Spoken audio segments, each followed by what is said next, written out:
लखनऊ में मुन्ना नाम का एक आदमी रहता था। वो कोई भी काम नहीं करता था और घर में ही रहकर अच्छे से खाना खाकर घर जमाई बनकर बैठा हुआ था। वो देखकर उसकी सासू माँ उसे अच्छे से डांटती थी।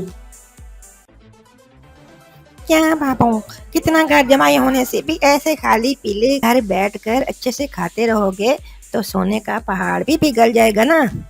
अब तो कोई काम करोगे या फिर ऐसे ही बैठकर पेट भर कर खाते रहोगे और पूरे परिवार को सड़क पर लाओगे। ऐसा उसने बोला। वो डांट नहीं सुन पाकर मुन्ना उधर से उठकर काला चश्मा पहनकर बाहर चला गया। वो ऐसे पैदल चलते हुए देखकर उसका बाप उसे, ए मुन्ना, कहाँ जा रहे हो ऐसे काला चश्मा पहनकर, जेब में हाथ डालकर किधर जा रहे हो? तब बिना आंख से चश्मा हटाए मैं इधर उधर देख रहा था, कहकर उसका चश्मा निकाल कर देखा तो वो रोते हुए शक्ल से दिखाई दिया।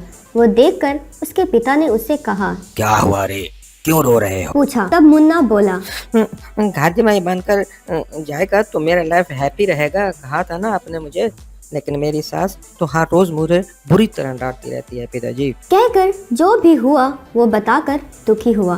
तब उसी के पिता, ठीक है मुन्ना, मैं तुम्हें एक काम बताता हूँ, वो करो। मुझे तो कोई काम नहीं आता पिताजी। अरे तुम्हारी आंखों में पहना हुआ चश्मा को बेचकर बड़ा धनवान बन जाओ। कहकर एक सलाह देकर चश्मा बेचने वाला बिजनेस खुलवाया। फिर चश्मा बेचते हुए मुन्ना, आइए बाबू आइए, माँ जी आइए, ठंडा ठंडा चश्मा, कूल कूल चश्मा। आप लोग समर की गर्मी से तड़प रहे हैं क्या? ये ठंडा करने वाला चश्मा खरीदिए, आपको एसी की भी जरूरत नहीं पड़ेगी। मेरे पास जो चश्मा है इनको खरीद कर घर में रखा तो बस है, आपके घर में एसी की जरूरत बिल्कुल नहीं पड़ेगी। बिल्कुल ठंडा हो जाएगा आपका घर, सिर्फ 99 रुपए में। आइए आइए, आज ही ले जाइए। कहते ही सब लोग उसके ऊपर गिरकर चश्मा खरीदने लगे। उसको ढेर सारा पैसा मिला। फिर उन पैसों को ले जाकर उसने सासू माँ को वो पैसे दिखाए। घर का दामाद आया है, कुछ भी नहीं करेंगे क्या? देखो सासू माँ, आपका दामाद लाभार्थी हो गया, एक दिन में कितने पैसे कमाए हैं, देखो जरा। ये सब पैसे उसने अपने सासू माँ के सामने रखे तो उसकी सासू माँ बहुत खुश हुई। मुझे पता है दामाद जी, आप में बहुत अच्छा टैलेंट है और आप बहुत अच्छे बिजनेसमैन हो। आप में से टैलेंट को बाहर निकालने के लिए मैंने आपको डांटा था। फील मत करना बेटा, ये सब मेरी डांट का नतीजा है। सिमरन सिमरन, इधर आओ, इधर देखो, मेरे दामाद ने एक दिन में कितना पैसा कमाया है। कमाया ही नहीं बल्कि वो पूरा पैसा लाकर मेरे हाथ में रखा है।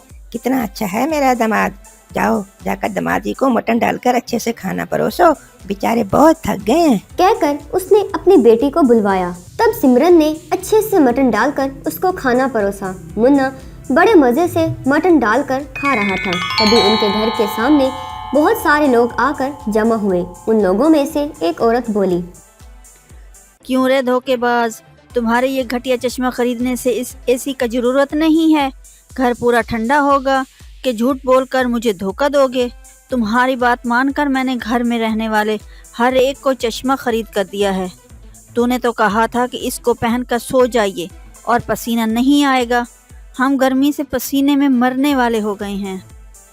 तुमको किसी बेवकूफ़ ने अच्छे से धोखा दिया है कि मेरे शौहर ने मुझे मारा है। अरे मेरा शौहर कौन है पता है? इस एरिया का पुलिस ऑफिसर है। तुमने किसको धोखा दिया पता है? एक पुलिस ऑफिसर की बीवी को तुमने।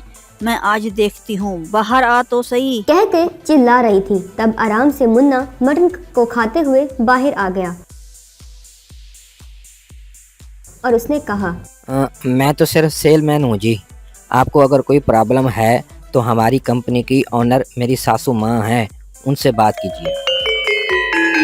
जो कोई भी है उसे बाहर निकालो, उसको आज हम अच्छा सबक सिखाएंगे। सासू माँ इधर आइए, ये सब हमारा कस्टमर्स हैं।